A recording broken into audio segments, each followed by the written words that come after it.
bonjour, and welcome everybody to our spring event. My name is Lillian Mosier, and I'm the chair of the Sister Cities Commission. And the subcommittee that organized this, they always make me talk. But she's gonna die if I tell her she has to speak today. No, but first of all, I wanted to tell you that the Sister Cities Commission, we have 17 members. We have been a part of the village for better than 35 years. And this year we're celebrating our 30th anniversary with the city of Angoulême. If you haven't looked at the poster, that's our sister city. So with all of that, let's go ahead and introduce our wonderful guest of honor that we have today, is Jim Parks. Let me read a little bit about his bio. He's an artist in Evanston, Illinois, who for many years was an actor, notably as the host of New Spaces, a remodeling show on HGTV, one of my favorite channels. Been a devoted fan of HGTV since it first came on the air, which was 20 plus years ago. Before that, he was an actor on Chicago stages, in commercials, and as a voiceover performer. After Jim's TV stint, his art muse awoke and called him to convert the dining room of his home into a painting studio. Soon, Jim was producing the art that had been sitting there unexpressed all his adult years. Now Jim has merged his two careers into Monet Lives, and he brings Claude Monet to life today so we may know Monet's story of Impressionism, Monet's emotional ups and downs, Monet's life in the booming Paris of the 1800s, and Monet's unwavering devotion to capture a moment of nature's beauty.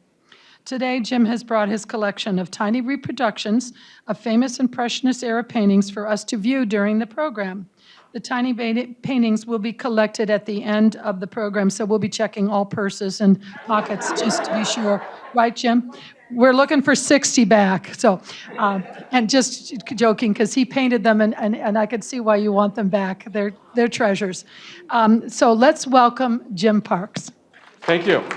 Thank you, thank you, thank you. Thank you, thank you, thank you, thank you. And that was a lovely introduction. It was like I wrote it myself. Thank you. Can you hear me? Okay, good, good, good. I hope everybody's got a painting in front of them. They are from the Impressionist era, and I say the era, they're not necessarily Impressionists, but if you look on the right-hand edge, you will see two names. The first name is Parks, that's me. The second name is the Impressionist or Impressionist era painter who originally did it. So how many Monets do we have? No, you can't. Monets? Can you hold them up and maybe let everybody see the Monets that everybody's got? Mostly those are Monets. Very good, thank you. How about Van Gogh? Are there Van Goghs up there? Van Goghs, there's several Van Goghs. Any Degas? Got a couple of Degas. How about Pizarro? There's one Pizarro. You've got the Pizarro over there. Marie Cassatt, a couple of those. Berthe Morisot. There was only one of those, I think. Anyway, I did these because I love the Impressionists. I just love them. And I started this by wanting to follow in their footsteps and learn from them. What was their the color combinations, the warm colors, the cool colors, the looks of all of them. And I learned a lot, but these are squares, and paintings are generally going to be either landscape or portrait, so I had to do a little bit of editing along the way. But I tried to keep the integrity. There's another sort of a little thing that I just wanted to tell you about this. Most of these are big giant paintings, and these are obviously little miniatures, so the detail is not quite what you would get in the original, and sometimes the original was done in pastels. These are all oil paints with a tiny, tiny little brush, so I came as close as I could. Now, of course, I love Monet the most, and I happen to have with me this magic beret. Amazing. And when I put the beret on, close my eyes, when I open my eyes, I am no longer Jim Parks painter from Evanston. I am Claude Monet. He may be a little disoriented when he first wakes up because, after all, we are waking him from the dead. And if he sees your paintings, he will loosen up and he will talk about Impressionists, and you won't be able to shut him up. But I know that lunch is coming, so we have to be careful. So I've laid out a few things here that I want him to see when he wakes up, and here we go.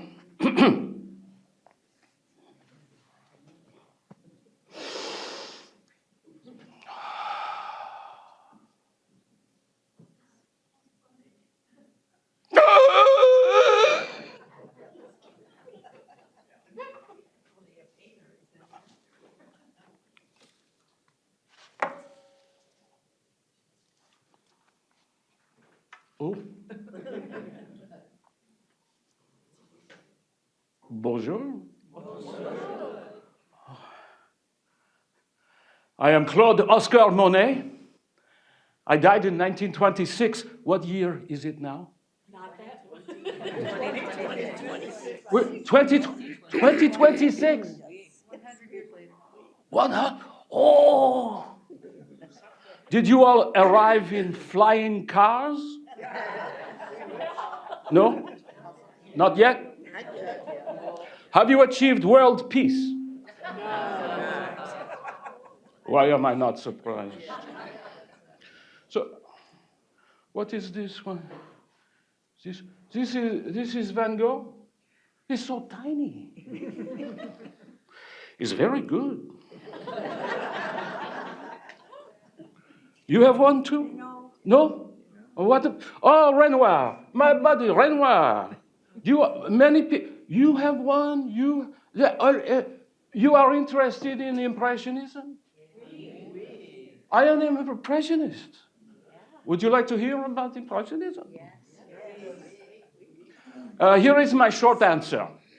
39 renegade artists in 1874 had their first show, and they bucked the establishment, and they changed the course of Western art. Would you like to hear more? Oh, good. I could begin with my most embarrassing moment.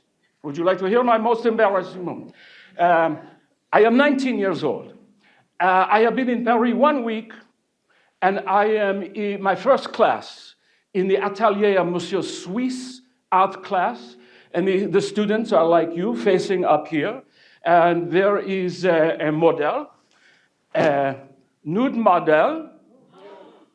Her name is shocking. Her name is Lucy.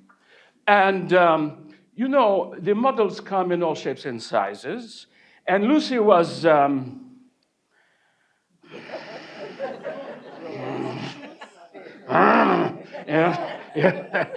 And she is not wearing a stitch of clothing, except for a feather stuck in her hair.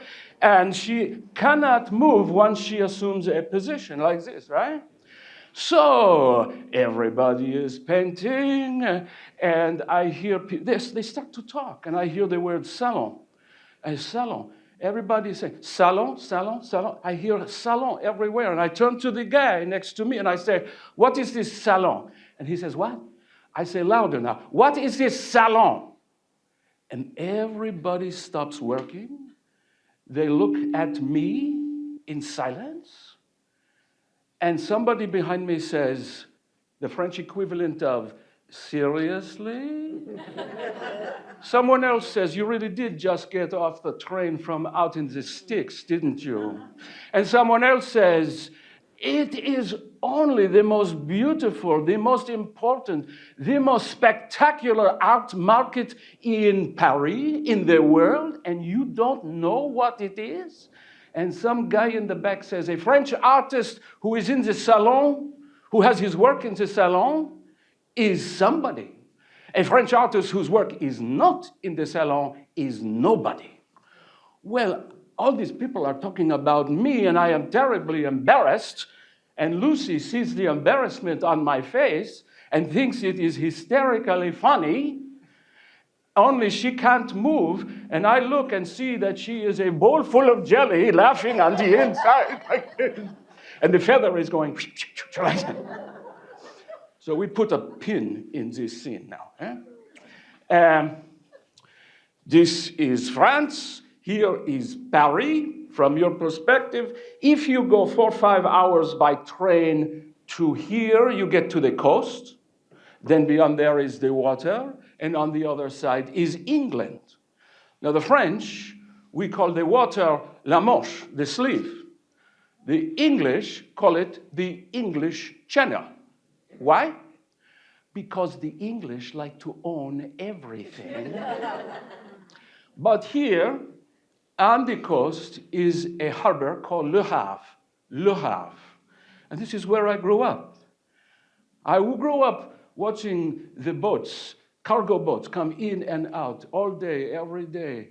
The cargo boats. And I can remember, you know, if I close my eyes, I can remember being on the coast and the ocean is in front of me. I can hear the seagulls. I can smell the salt in the air. And you know, when the tide goes out, it leaves pools of water on the beach. And I was watching, transfixed, for hours, the reflections and the colors. And with every breeze, the colors would dance across the surface of the water, especially in the evening when the world turns orange and red.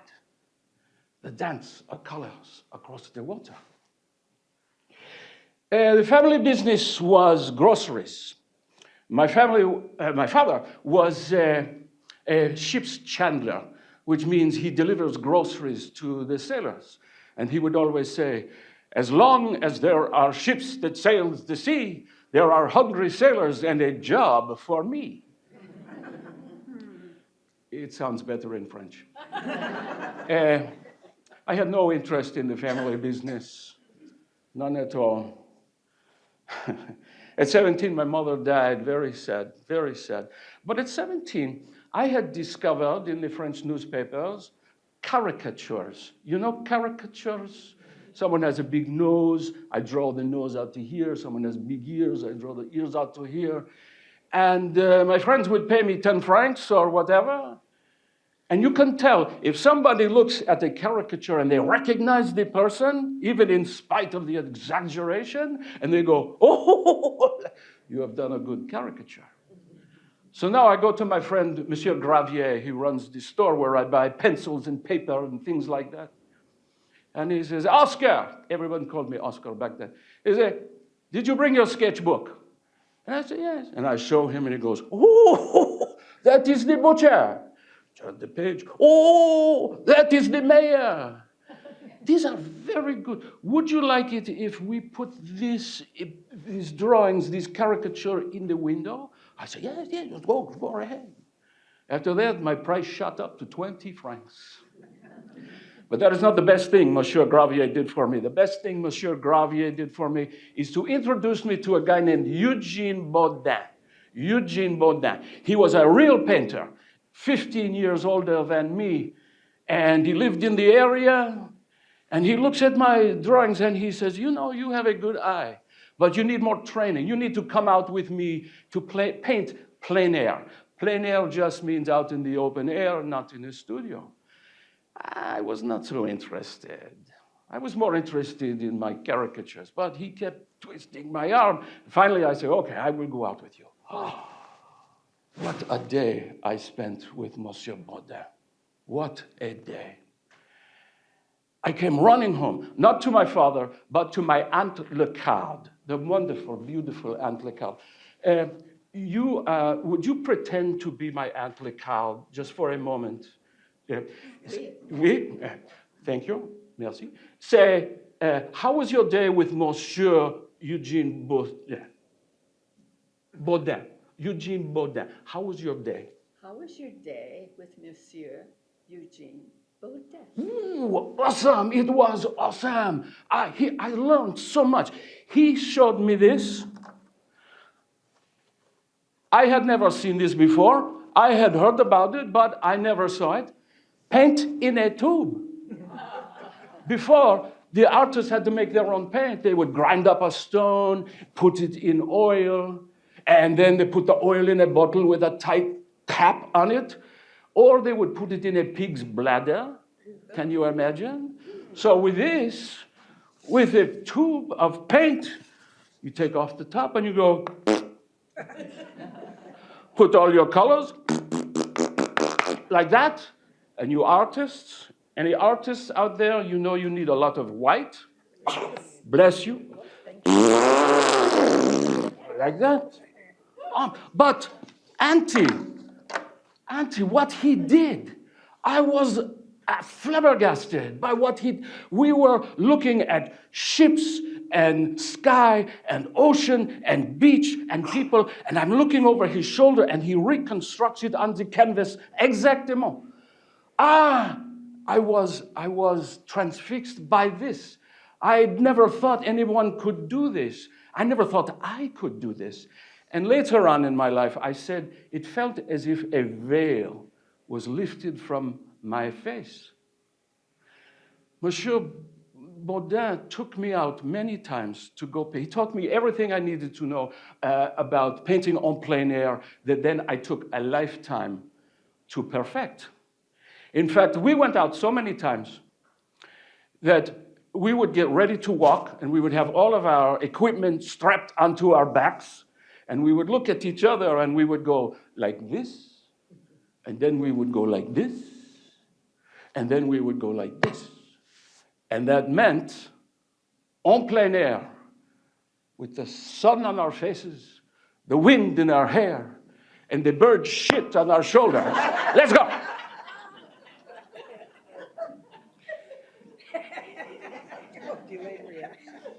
It was funny, right?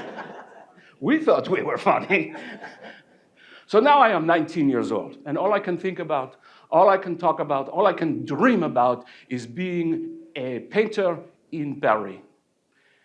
And my father was not all that excited about it. He says, how many painters do you think there are in Paris? 5,000, 10,000? And they are all trying to make a living. Every one of them is making the best paintings that they can. And you think you can compete with all of this? I said, Papa, all I want to do is to paint. And he said, and you have to go to school. Nobody becomes a painter without going to school.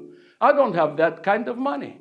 And that is why my Aunt Lecard is so wonderful, beautiful. Thank you. She says to me, I will give you an allowance. Let me hear the words. I will give you an allowance. I will give you an allowance so you can live and work in Paris. so you can live and work in Paris. Oh, thank you, thank you. My wonderful, beautiful Aunt Lecard. Oh. So now I am on the train going to Paris. I look out the window and I see Paris without the Eiffel Tower at this time, 1860. But I have this feeling when you are excited and terrified at the same time and your stomach goes like this. So first thing I do, I have to find a place to live. First place I can afford is the attic of a 6-story building. Can you imagine carrying groceries up 6 flights? Don't worry, I was 19 years old. No problem. Then my aunt had arranged an appointment with one of the most famous painters of the time, Thomas Couture. Thomas Couture. So now I am sitting in his office, and he is going through my paintings to see if he could take me on as a student. And he says, I see you have picked up some bad habits. He was a snotty guy. I did not like him at all. And he said, if you became my student, the first thing I would do is to teach you how to sharpen the pencil. The next thing I will do is to tell you how to hold the pencil. Then I will teach you how to make marks with the pencil. Then I will let you draw the plaster hands and feet that we have here. Then I will teach you how to do a still life. Then I will teach you how to paint from a live model. Then I will send you to the Louvre to copy all the great masters. And after all that, maybe 2 or 3 years, then I will let you touch a paintbrush. I say the French equivalent of, dude, all I want to do is paint. And he says, no, no, no, no. You have to learn all the step by step. I say, no, no, no. All I want to do is paint now. And his eyes get narrow. And he looks at me and he yells, get out!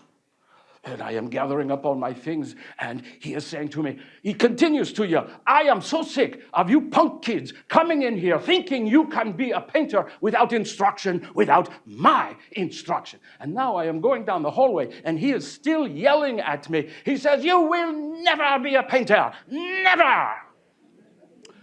So, a quick show of hands. How many people here have heard of Claude Monet before?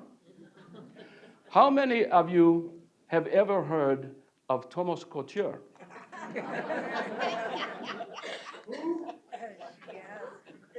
Get out!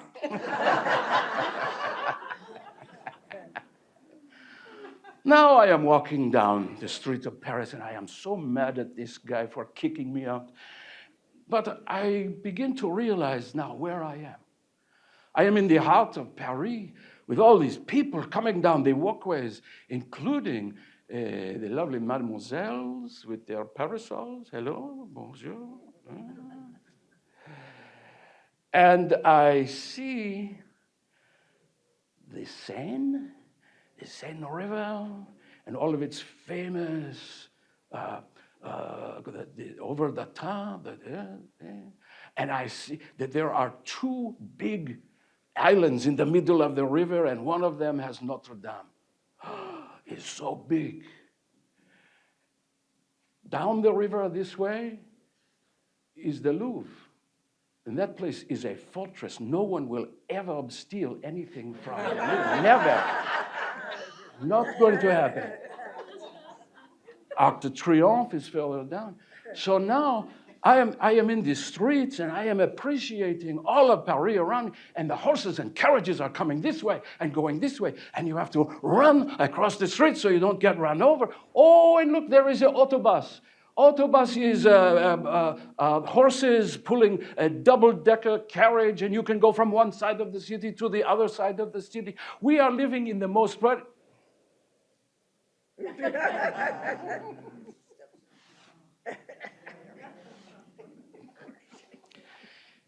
So I have been watching from heaven, and I see that people now carry a device in their pockets, and you can talk to other people who also have this device anywhere in the world.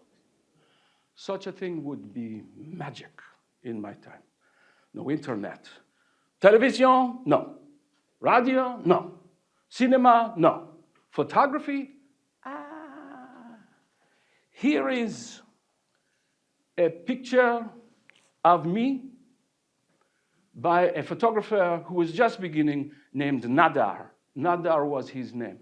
This is me at 19 years old, and this is the beginnings of photography, which, of course, went like wildfire around the world. Yes? We did not have electricity. Did we have automobiles? No. Did we have elevators? No. I could have used elevator in the 6th story. What else did we? We had a rail system that was growing every day, making Paris even more of a hub than it was before. We had fashion. We had fashion. This is by my friend Renoir. Many of you maybe have seen this. You have seen this one with the lady with her beautiful fur, red fur hat. Very nice. Yeah. She is beautiful. I think he had the hots for this model. I am not sure. What else did we have? We had literature. We had publishing. Oh, magazines, many, many newspapers, gazettes, books, novels. Everybody was reading. In Paris, there was no cable. So we are reading. Everybody is reading this, that, and the other. It was a hotbed of intellectual activity. What else did we have? That was enough. So now, let's pull this pin that I pulled out over here. This is from the salon, that story about the salon. Now, I am going up these beautiful white stairs to a beautiful white building. This is where the salon is. I scraped together enough money. I look back, and at the curb, I see the beautiful people alighting from their carriages, in the top hats, the ladies in their frocks of all different color. I continue up the stairs, and I begin to hear the violins. Na, na, na, na, na, na. I get to the top. I open the doors. In the most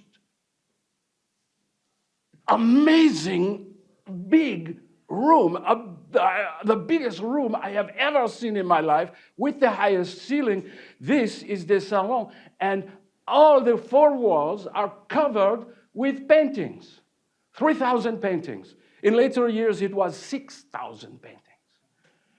All of the artists would submit their work, and the judges would give them a score. The judges were 9, 10, 11, 12 people, the most famous people of the time, including a guy named William Adolphe Bouguereau. I like the name, Bouguereau. If you ever feel bad, just say Bouguereau. You'll feel better. But these were the judges. And they would give a score, and the paintings that got the highest score would be eye level, the best place. The paintings that got the next highest scores were up higher, next, up, up, up, until some artists would say, yes, I am in the show, but if you come, you better bring your spyglass because I am up there where nobody can see. They say I was skied. That's what they would say. So I spend a lot of time there, and I figure out what the judges are looking for. And the first thing that I see is they value antiquity. That means stories from the Bible, stories from mythology, Greek, Roman, and all very serious. This goes back to David. Do you know David? David was the guy, Napoleon with his hand like that. That's David. And he was a wonderful craftsman, but he began this amazing French tradition of serious, wonderful paintings. As time goes on, it gets more and more serious, and I notice that there are no brush strokes on these paintings. They are meant to look as much like reality as possible. So how do you do this? Well, as a painter, I know you have the canvas like this, and you take the biggest brush you can find, and you block in the biggest patches of color that you can. Then you come back with a smaller brush. You do more detail, smaller brush, more detail, all the way down to where you have a tiny little brush where you can put that little white dot that goes into the eyes like that. This is called the broom to the needle kind of painting. So you can do this without any brush strokes. They are very serious, and they are planning every move they make. And what happens when you are doing things with such seriousness? What do you lose? Have you any idea? What do you lose? Anybody? Spontaneity. Spontaneity, that is it. Improvisation. Being able to paint something in the moment. This academic painting that they were doing does not appeal to me. Keep that in mind. Next, I'm going to tell you another embarrassing story. There is a place called the Brasserie des Martyrs. It is a bar, it is a restaurant, it is a nightclub, it is a beer garden, and everybody is drinking, and the girls are flirting with the boys, and the boys are flirting with the girls, and everybody is flirting with each other. In the second floor, there were some pool tables. And the third floor, there are some private rooms that you can rent by the hour in case your flirting was successful. for some ooh la la. And I found this place to be amazing because the poets were the first ones to come over from some other brasserie from across the river. Nobody knows why. They came over and they were followed by the writers and the intellectuals and the artists like us and the scientists. And you could walk through the beer garden and you could hear conversations about music over here, science, optical science over here, current events over there, anything all going on all at the same time. This was Paris, which was a hotbed of intellectual activity at the first place, and at nightlife, everything was lit up. I spent a lot of time talking with the optical scientists about broken color. Do you know broken color? Yeah. At art school, they teach us there are four places that you can mix paint. Let's say that you are painting a bunch of grapes, purple grapes, and you want to mix red and blue to make purple.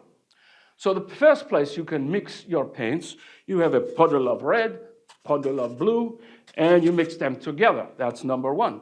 Number two, you can mix on the brush, which means you roll in the blue and then you stick the point in the red, and as the color comes off, you get red, red, red, purple, purple, purple, blue, blue, blue, blue, blue, like this. Not that easy to do. The third place is on the canvas itself. You can put blue, blue, blue, blue, blue, and come back and add red, red, red, red, red, and mix them together, you get purple.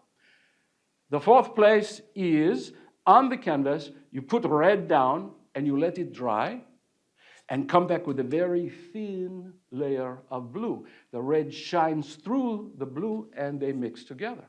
But we discovered there was a fifth place to mix color.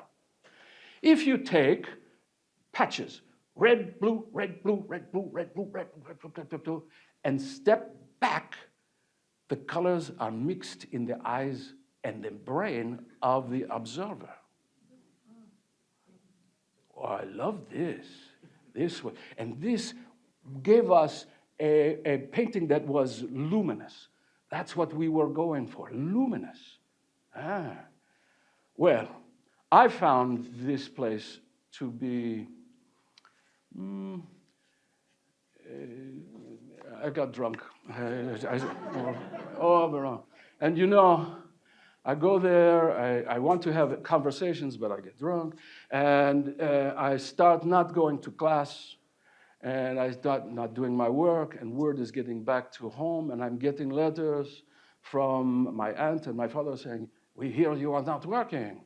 Why aren't you working?" And it only confuses me, and I get drunk, and I get more drunk, and when I get more drunk, I get more confused. It was a downward cycle. What to do?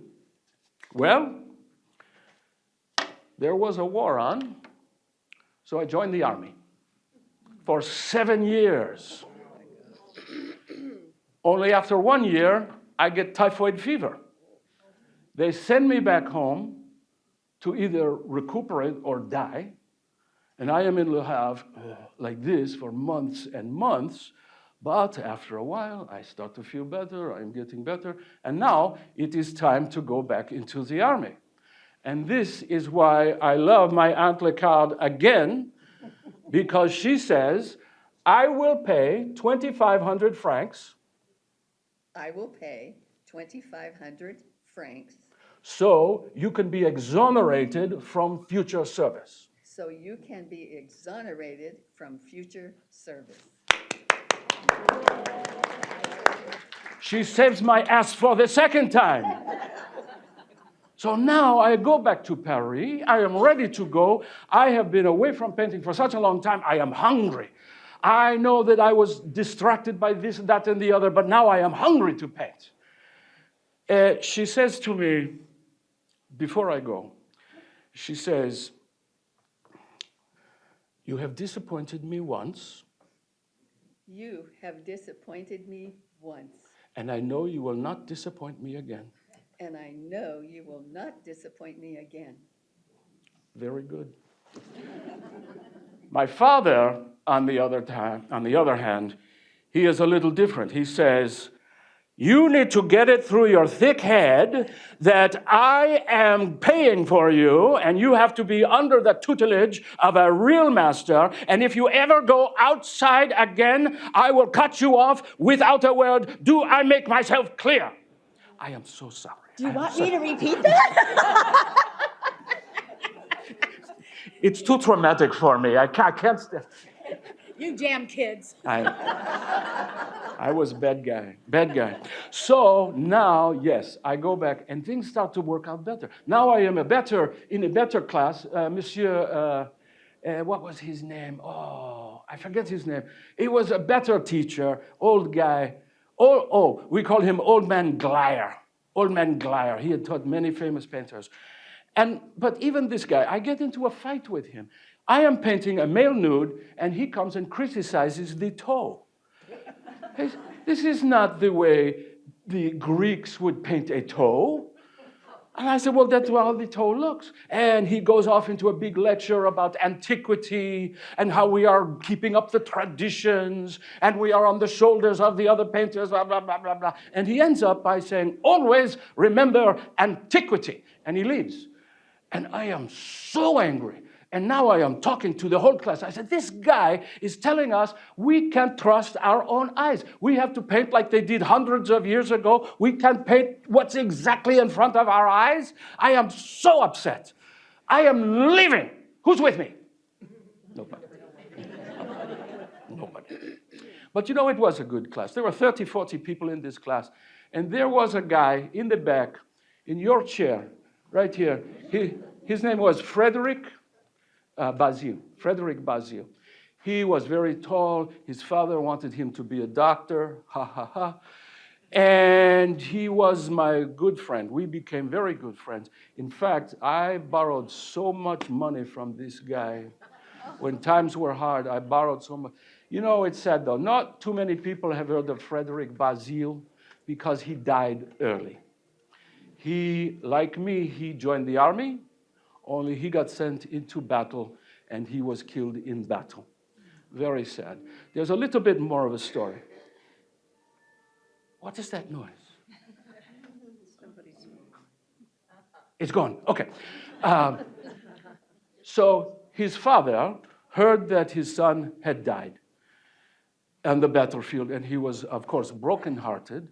He traveled to the battlefield to hunt for the body of his son. And can you imagine? It had been snowing for many, many days. So he had to dig bodies out of the snow, one after another, until eventually, after 10 days, I think, he found his son's body, and he took it back home on a cart that he rented from a farmer. Very sad. But I used to sit in this seat right here, and this person next to me, he says, I have been painting cups and saucers, little designs on cups and saucers since I was 13 years old. I said, really? What is your name? He says, Auguste. What's your last name? Renoir. So we became friends as well, Basile, Renoir, and me. In fact, Renoir and I, we rented an apartment together for a short time. We had very little money. Very little. When we did have a little money, we wanted to be good students. We wanted to practice. We would buy a lump of coal, a bag of beans, and the services of a model for 2 hours. And they would come. We would put the coal in the stove. We would put the beans on top of the stove. It would get warm. The model would take off his or her clothes, and we would sketch for 2 hours. And when we were all done, we sit down and have a nice meal of beans.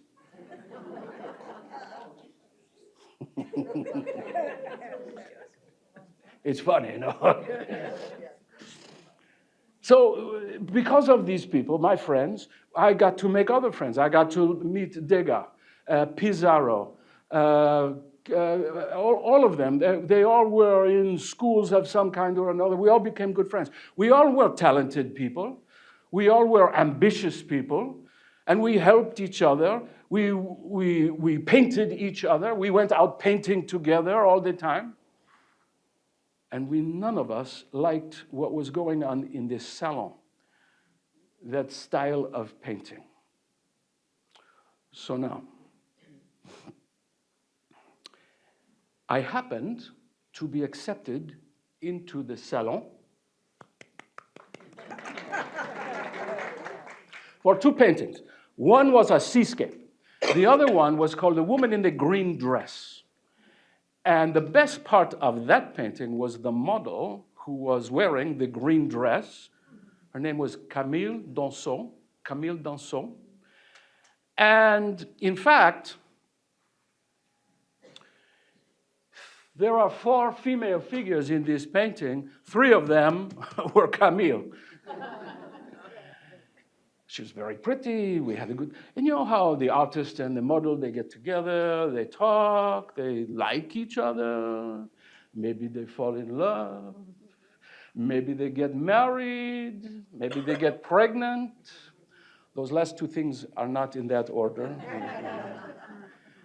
So now I have a baby, a wife and a baby. I have a family man. And after a while, my father sends me a message saying that he had impregnated his housekeeper, and he wanted to marry her, and he needed the money. So he is no longer sending me any money, and, forgive me, and the cow dies. It's not you, it's not you. And the cow dies. So now I am not getting my allowance, and I am not selling many paintings at all. Nobody knows me, even though I have 2 paintings in the salon, but it's slow going, and I have a baby. Oh, that one winter, so cold, it was such a cold winter, and we barely have enough money for food. I have no money for coal. And I can remember my wife holding the baby, shivering, and that little... That little face. But I'm sorry. But worse than that, I was looking into my wife's eyes and seeing nothing but terror. What will become of us? So, did I remember my father's little poem? As long as there are ships that sail the sea, there will be hungry sailors and a song for me. Of course I remember, and I know that I can go back to Le Havre and I can get that kind of a job. Maybe I can work for the family, but I can't give up the painting. And now I am painting as if I have to put this perfect color in the perfect place so it will be a beautiful painting and someone will buy it and my family won't starve. And none of my friends are getting into the salon at all. We're getting rejection, rejection, rejection. In fact, we would get together and complain all the time. Well, this stupid salon, we need to have our own salon. Screw them, we need to have our own. And most of the time, somebody would say, Henri, sit down, you are drunk. And you have no money, just like the rest of us. But after a while, the idea sort of took hold, and we said, we could have a show. We could put together whatever money we had. And this guy, Nadar, who took this painting, took this picture, Nadar, now I am 43, and Nadar had a studio. His business was very good, and he was moving to another studio, so he gave us his studio on Rue de la Pelletier. This is me at 43, and we decide, well, what should we call ourselves? We call ourselves the anonymous painters, sculptors, and printmakers. Not the catchiest title in the world. But we decided, we were going to have a show in Nadar's studio. And I can remember I was sitting with my friend Pizarro. He was older than us, 10 years older, and he had a premature big white beard, so we thought of him as a father figure. He was a good guy. So I'm sitting, we were waiting for the doors to open, and he says to me, you know, once we open those doors, we can never go back. Those judges, remember Bougeroux? Bougeroux and the others, they hate us already. they are going to hate us more. They see us as rebellious. So the doors opened, the show happened. Do you think we were well accepted? I have here what looks like to be, these are some comments from the critics. To what end his sketchiness? One looks in vain for a mind and a soul, a result of mental derangement. How false, unhealthy, and comical were his passionate studies in decadencies, brilliant vulgarity, a dreadful disease of the visual organ, and my favorite one, ignorant aberrations. So here, this is a painting by Cézanne. It is a head, it is rough, this is not mannered, this is not well planned, this is painted in a moment. The skin color is red and yellow, not natural. But one of the critics said of this painting, if a pregnant woman were to pass by this painting, the fetus would immediately contact yellow fever. Yellow fever. Can you imagine? Let me jump ahead. A couple of months later, there was an auction, and we are needing money. So we are in the auction, and you know how auction works. They hold up a painting, and everybody starts to. Well, there were a few serious people there, collectors, but most of the people went to jeer at us and make fun of us. That's how bad this was. In fact, we had one female painter at that time, Berthe Morisot. There is a Berthe Morisot painting here, maybe.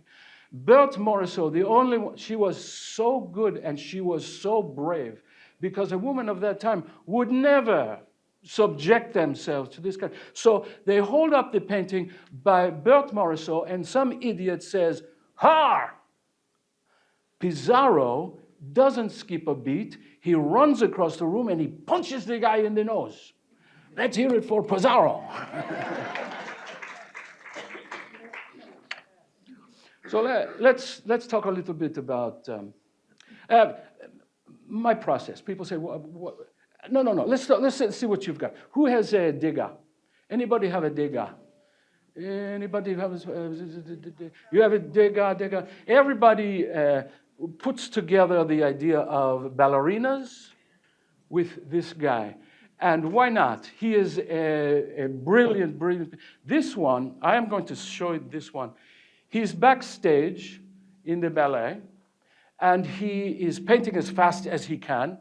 And if you notice, this woman doesn't have a foot. So he is painting. Most of us, we're out in the open air, we are painting landscapes or whatever, but he decided he would go into the ballet. And why not? Because you have beautiful ladies in beautiful costumes, beautiful sets, beautiful lighting, and he is painting in oils and pastels. I love his paintings in oils, but I melt at his pastels. If you ever get a chance to look up close to his mixture of the chalks, the colors of the chalks, they are breathtaking. Can I give this back to you? This one, and then this one over here. Degas was a quiet guy, but he was a master of color. Anybody have Van Gogh? Van Gogh. There's a Van Gogh over here. We know of Van Gogh. He has a very different style. People say, I know Van Gogh. I did not know who he was. People say I met him, but maybe I did. I don't remember. He was, what they say, kind of a sad guy, a very sad guy. But what he became, he did not start out to be a great painter, but he was a great painter when he died. He always thought of himself as a failure. He tried to kill himself, and it took him 3 days to die. And even then, he thought I was a failure. So this is that familiar Van Gogh look that we have. There's a Van Gogh as well. Too much abstinence? Too much abstinence? He was, I think he was, people say bipolar now. Yeah. He had problems beyond the alcoholism and the drugs that he was doing. I'm sorry, where did this come from? From you over here. But unfortunately, I'd never met the guy. I probably wouldn't like him. How about Gauguin? Anybody have Gauguin? We have some Gauguins over here. This guy was brilliant at what he does, but I didn't like him. In fact, I detested him. He was arrogant, and maybe you know the story of him. He went to Tahiti. He left his wife and his children, and he impregnated 3 teenage girls and never had anything to do with them afterwards. He's not a nice guy. So people say to me, what is your process? My process is I collect things that I then go on a campaign. I collect all of my painting materials and many, many, many canvases. I put them on a train. I go to Normandy or wherever, and I rent a room. When I was poor, I stayed in some of the worst rooms you could ever imagine, with the mice, with the rats. One time I slept with a pig. And that's not a euphemism, that was a pig. And I hire someone to come early in the morning with a cart, and we load up the cart at 4:30 in the morning. I go out to where I am going to paint, and as the sun is coming up, I begin to paint, and everything is moving, you know. The sun moves from there to there, which means the shadows move from there to there, and the clouds, they come and they go. Let's say I am painting a mountain, and I am using lots of yellow in a sunny scene, and the clouds come and cover the mountain. Now what do? Here's what I decided. I take the canvas, I put it over there, I take a new canvas and start all over again. And this is how I began to do many series of paintings, by changing with the weather. In fact, there was a reporter once who was watching me paint, and he says in his article, he says, Monet is more like a hunter than a painter. He lies in wait for an atmospheric event, and then he catches it by painting, and then goes back. It's not quite true. There is an element of truth to it. I wanted to capture the moment. And we, in French, we say the envelope. The envelope is everything. If I can, with my color, I want to capture even the humidity in the air. Whatever is there, I am all about the color. I say to many people, I say, the color is my love, it is my compulsion, and it is my torment. Because there were many times when I captured what I wanted, but many, many more times when I did not. And I got so frustrated, so angry, because I know I can do it. I know it is there. Sometimes I can do it, sometimes I cannot. One time, I was painting a mountain, and the sea is behind me. And the tide is out, but I'm not noticing that the tide is coming in until a big wave comes and captures me and takes me out to sea. And the fishermen had to come in their boats and take me out of the water. I come back to the hotel, squish, squish, squish, like this, with yellow paint in my beard. Another time, I'm painting an oak tree with a very rough oak tree. Early spring, no leaves. I get distracted, I go paint somewhere else, and I come back a few weeks later. What happens? The tree has sprouted leaves all over it. What am I to do? Here's what I did. I went to the farmer who owned this house, knock on his door. I say, hello, I'm Claude Monet, the painter. I wonder if you could get your workmen to get some ladders and strip the leaves off of the tree. The farmer says, what? I'm Claude Monet. I go through the whole thing, and he does. Eventually, he gets his guys with their ladders. They strip off all the leaves from the trees. Everything turned out great for me, not so much for the tree.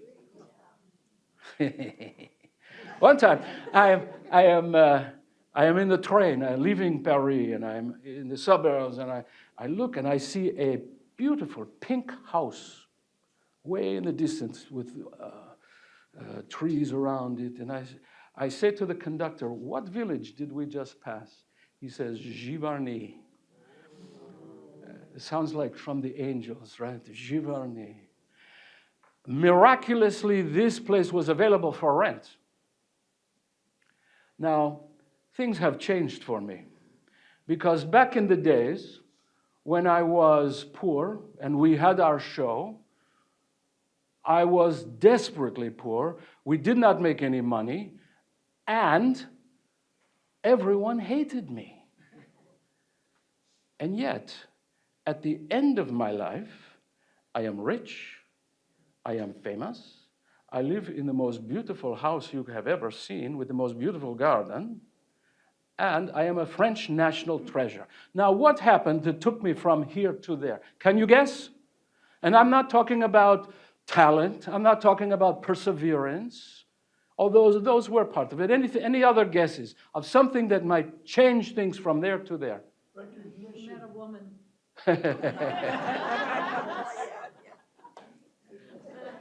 Ordinarily, that was change everything, and you are correct. In this case, I had already met the woman. So, any other guesses? Acceptance. Confidence. Those are all true, but that's not what I'm looking for. World events, sort of. Recognition, that helps. Award? No, I will tell you the answer I am looking for. You have given great answers. Americans. Rich Americans who come to Paris and they see these paintings, not like the French saw, this one here, this one that you saw, not this kind of paint. They look, the French look at this and say, oh, it is crass, it is unsophisticated, it is garbage, it is a sketch, it is nothing finished. The Americans look at a painting through clear eyes. They have no big tradition like the French and their famous portraits. They look at things and with clear eyes, like a baby, and they say, this is beautiful. And they are ready to pay. So I can imagine a woman, her name is Bertha Palmer, from the Palmer House Hotel. Yeah? And I am imagining her in her apartment. She has someone up for tea, and they have her new Monet up on the wall over here, and they are admiring it. And she says, isn't it beautiful? It is so, we were in Paris, and there is so much art in Paris, but most of it is boring and old. These are Impressionists. They try to grab a moment, and they are full of life, full of color. And if you are interested, you had better go pick some up because their prices are going up and up and up and up and up. And it is true, as time goes on, our prices just went like this. It took a while, but the prices went up until towards the end of our lives, we were old guys getting enormous, astonishing amounts of money for our paintings. You know who else was astonished? Bouguereau. So now I am in Giverny, and I see this house is for rent, more rent than I've ever paid in my life, but prices were good, and I take a deep breath and I sign the papers. I was, how old was I? I was 47 years old. I look sort of like, here is another painting of what I looked like back then. So I think I was 43 years old at this time. And Nadar took this picture as well. So now I have a beautiful house, but, excuse me, I am so sorry. But no gardens yet. I start to paint what is around. This is a painting, maybe you have seen this. These are the grain stacks. Maybe you have seen the grain stacks. And these are in the farmland all the way around Giverny. They are everywhere. And I am painting the same motif over and over again. And I paint to show how through the artist's eyes, the color can make the difference, to show you the difference in the season, in the day, and the time of day. And I have a show of maybe 50 of these paintings, and it was huge success. Huge. As if all the people of Paris went, oh, I get it. Also, there were new paints coming in, new different colors of paint, and I could paint in the shadows different bright colors. There's also a mark of the Impressionists. Also, I had a boat, a little rowboat that I could take around, just paddle around and look for different scenes where I could paint. I could paint from my boat. And here is a picture I painted from my boat. You see the two boys? I am in the water, and I send the two boys up to sit for me. And if you listen very closely, you will hear one of the boys saying, "Are we done yet?"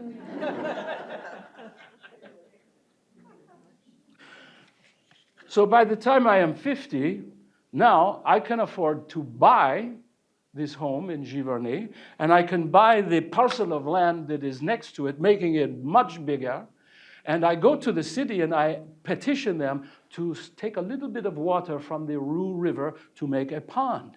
Then I build the Japanese bridge. Are there pictures of my pond? Do you have pictures of my pond? Yeah, and the bridge? Yes, yes.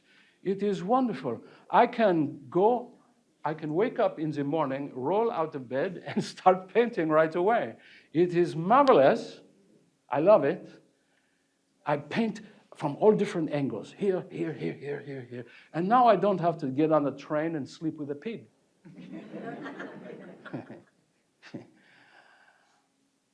In fact, the Louvre, they send me a fancy letter. They say at one point, we are installing 14 of your paintings into our permanent collection, and we would like you to come and be our guest of honor. I write back, I'm sorry, I can't. I am too busy painting my water lilies.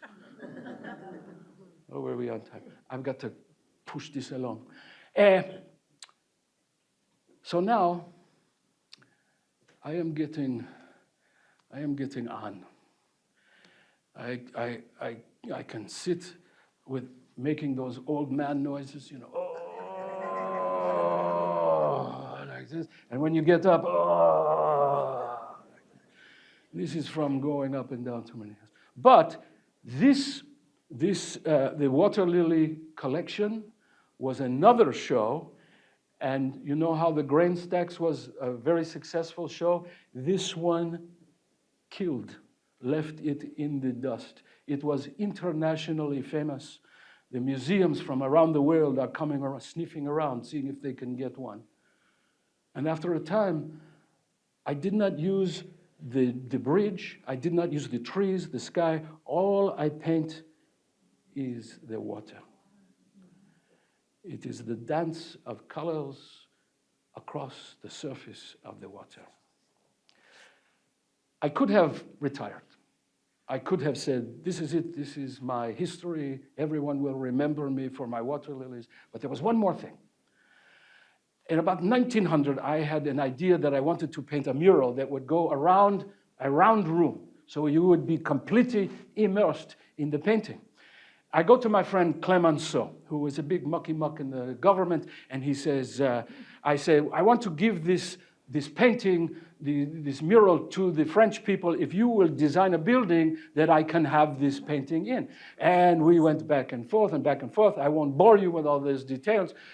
And we came up with a plan for 2 round oval rooms like this that go completely around. 2 meters high, 91 meters around, and 22 panels. I built a big studio right next to my house. In fact, those of you who have been to my house, you may notice there is a big building.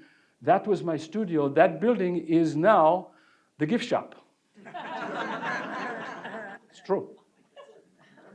So I am painting on these big panels that are on wheels going back and forth, and I can't see. I have problems with my cornea. I can't see, and I am frustrated, so frustrated. I remember I took my brush and I just threw it on the ground. I was so frustrated because the great artist can't see. Oh. I had a friend, Berthe Morisot, you remember I said her name. She had an operation for this, and it left her blind. So I was terrified.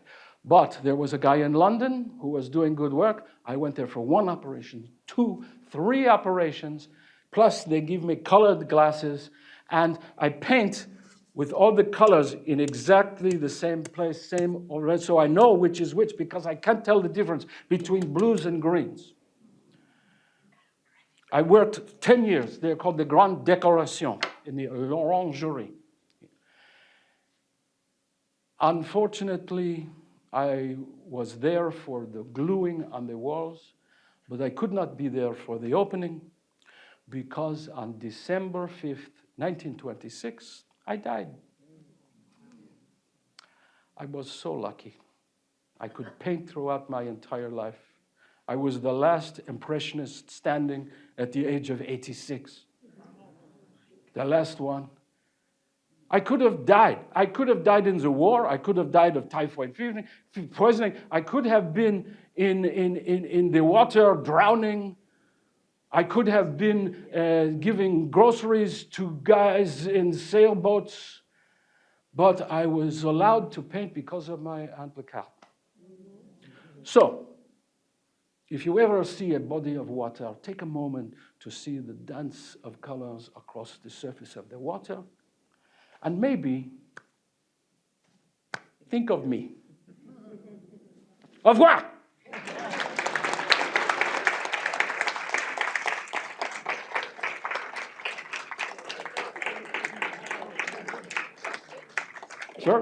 Sure. I know you're hungry, but if there is a question or two, we can take them. Wouldn't you have been an old man at 50 at that time? Sure. The question was, would I be an old man at 50? Well, by that time, 86 was up there. Yeah. If you were so poor in the beginning, how did you afford the canvases and the paints and all that stuff? Basile. I borrowed the money. Can you repeat the question sure. so the others can hear the question? Yeah. If you were so poor, how did you afford the canvases and the oil paints? It was my friend Basile. Also, I skipped out on the rent a few times. I should say he stepped out on the rent a few times. And he scuffed by. He was scuffling. It was not easy, and he had a few people that would collect his paintings, and he would continue to go back to them and say, I got a new one. There was a doctor, Dr. DeBellio. Anybody else have a question? Yes, I'll repeat. Did the building get done, and how was it received? The building, l'Orangerie, it is there. It is very popular in Paris. It is a big building with another museum beneath it. So you see the 2 rooms, and you can't talk. It's meant to be very meditative. So a guard will come by and say, like this. And they are awesome. Awesome. Anybody else? I'd like to know, did you ever pay your aunt back? The question was, did I pay my aunt back? Apparently not, huh? She left us before I had the opportunity. Otherwise, I would have. I would buy her a house. Oh, there you go. Thank you, Jim. Thank you. Wasn't that lovely? Thank you. Lovely. That was so really great.